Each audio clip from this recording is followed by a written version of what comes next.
ওরফে হিরো আলম হামলার শিকার হয়েছেন। হামলাকারীরা তাকে কিলঘুষি মারার পর চ্যাংদোলা করে বগুড়া আদালত প্রাঙ্গণে বের করে মারধর করেন। পরে তাকে কান ধরে ওঠবস করানো হয়।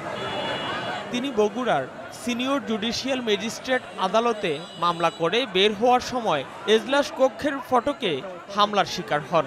আদালত প্রাঙ্গণে থাকা বহু মানুষের সামনে এ ঘটনা ঘটে।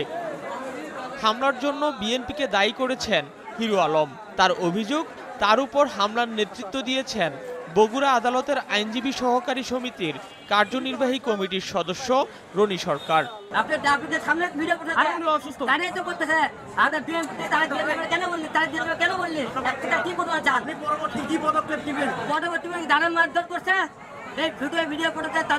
অবশ্যই এর বিচার আমি কঠিন চাই।